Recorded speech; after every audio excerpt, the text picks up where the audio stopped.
Olá, sejam todos e todas bem-vindos ao nosso canal do YouTube, aqui do Estudando a Bíblia. Me chamo Fernando Rabelo, quero guiá-los, poder ajudar de alguma forma com esse podcast na nossa leitura da Bíblia. Hoje falaremos sobre o Salmo 2.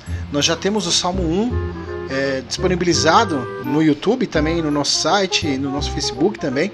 Você pode entrar no YouTube, em vídeos, temos uma playlist somente de podcasts e quero poder ajudá-los, guiá-los nessa missão de compreensão, entendimento e democratização do estudo da Bíblia.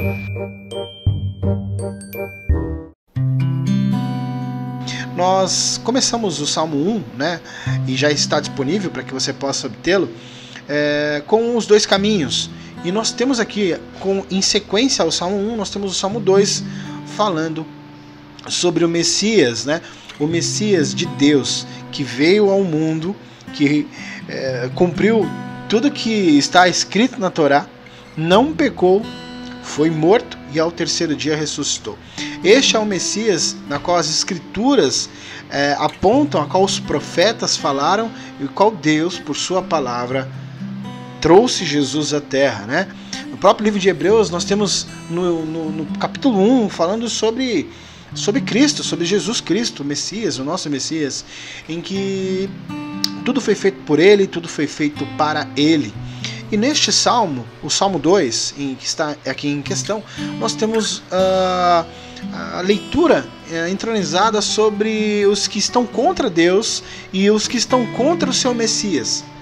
É o que está em xeque. E nós vemos aqui Deus preparando para que essas nações a qual se opõem ao seu Messias tenham dele aquilo que merecem. Então nós temos como título o Messias, porque os povos pagãos se preparam para essa batalha contra Deus e o seu Messias. É interessante a gente notarmos que o inimigo, ele sabe quem é Cristo. Nós diversas passagens do Novo Testamento em que nós temos dos evangelhos sinóticos, nós temos Jesus, no livro de Marcos, por exemplo, vemos Jesus andando, vemos pessoas que foram possuídas por demônios e sabiam quem era Cristo, quem era o Messias. Até o próprio inimigo que possuía daquelas pessoas sabiam quem era Cristo, e as pessoas que estavam em volta, mestres da lei, pessoas que estavam enraizadas em suas tradições de homens, não viam que era aquilo era um cumprimento da palavra de Deus. E vemos que o próprio inimigo sabia quem era ele. Muitas vezes vemos Jesus falando que não era a hora de ser pronunciado, de ser falado que era ele, que tudo aconteceria conforme a vontade de Deus. Então o inimigo sabe quem é Cristo. Todos os seus demônios sabiam quem era o rei escolhido por Deus. Vejam só, não foi o inimigo, não foi aquele que se rebelou que foi escolhido, foi o próprio filho que foi escolhido por Deus para reinar. Então a promessa messiânica causou pavor entre aqueles que planejam o mal. E Deus lá do céu, no seu trono, ri e caçoa desses povos pagãos. O Senhor se diverte à custa deles. Então nós vemos aqui, foi o Senhor Deus que consagrou o seu Filho como rei. Sobre o quê? Sobre o Monte Sião. Aqui não está mais em questão o Sinai, onde foi dado as leis por Moisés, e sim o Monte Sião. Então lá ele reinará e governará todos os povos do mundo. Ele irá corrigir todos os juízes da terra, e todos os reis se prostrarão diante do Messias. Nós vemos que a entrada de Jesus em Jerusalém, em Mateus 21, nós vemos Jesus montado num jumentinho, símbolo do quê? De humildade, de paz. Todos os outros reis que entravam em Jerusalém tinham cavalos, símbolos de poder, de guerra, astúcia, e todos os seus oficiais estavam ali acompanhando a entrada do rei.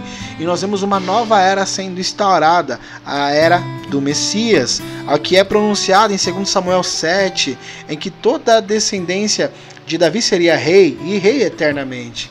Por isso que muitos dos discípulos, até mesmo Jesus, Pedro, que dizem que eu sou? Olha, Ben Davi, filho de Davi. Então, essa era a promessa messiânica nos tempos do Antigo Testamento, e na vinda de Jesus, o que era já se esperado. Então aqueles que o Senhor abriu os olhos puderam reconhecer o Messias, aquele que foi enviado, aquele que tudo foi criado por ele e para ele. Tá? Nós temos Pedro também falando em Atos 4 uma menção de palavras que contém nesse Salmo 2.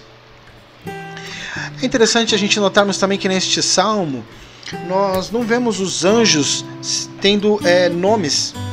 Né? Então, assim como no livro de Hebreus aborda o tema sobre o ungido escolhido ali, nos versículos de 1 ao 5, o autor ele faz menção sobre o rei escolhido por Deus. Só que este rei agora tem nome, diferentemente dos anjos. Tá? Este rei tem nome. E nós começamos o livro de Hebreus, antigamente, por meio dos profetas, Deus falou muitas vezes e de muitas maneiras aos nossos antepassados. Até Jesus menciona, né? Vocês mataram os profetas, né? Quantas vezes eu tentei cuidá-los, né? Colocando vocês debaixo de minhas asas, como um pintinho como uma galinha faz com os seus pintinhos. Mas vocês se rebelaram, vocês não deram atenção àquilo que os meus profetas disseram. E eis-me aqui, estou aqui, o reino de Deus chegou nessa terra.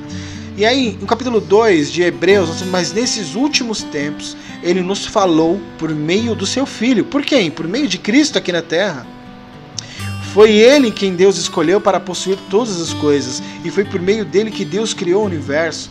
O Filho brilha como o brilho da glória de Deus e é a perfeita semelhança do próprio Deus. Ele sustenta o universo com a sua palavra poderosa e, depois de ter purificado os seres humanos dos seus pecados, o quê?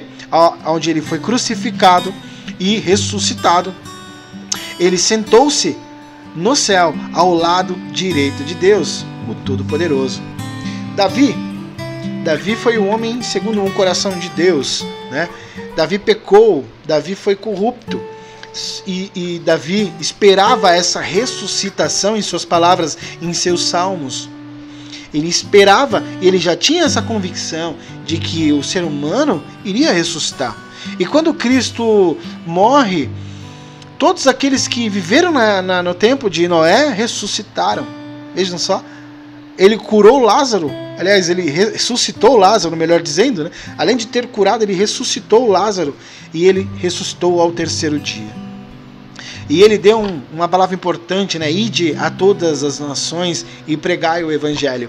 E é isso que nós estamos fazendo aqui hoje, democratizando esse estudo, este aprendizado, para que você tenha as raízes da fé postas à mesa, postas ao seu caminho, para que você pegue com força e guarde isso no fundo do seu coração e pratique todos os dias.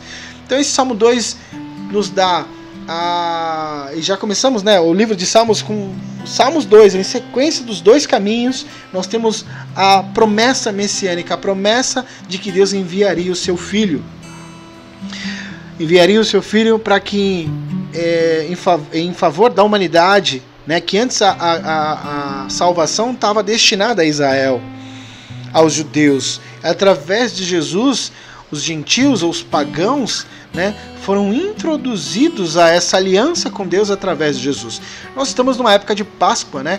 Ontem, dia 27 de março, nós comemoramos o nosso jantar de Páscoa e demos graças a Deus por ter nos libertos, ter nos restaurado, dado a nós uma nova chance e que possamos aproveitá-la e possamos glorificar a Deus através das nossas vidas. Eu fico por aqui. Espero que você tenha aprendido, né? E temos aí o nosso Facebook, o YouTube, o nosso site. Compartilhe o seu comentário, é importante para nós. Vamos fazer essa comunidade crescer e levar o Evangelho a mais pessoas, ao ensino bíblico, aquilo que está na palavra. Amém? E Deus abençoe a todos e dê uma excelente semana. Em nome de Jesus. Amém.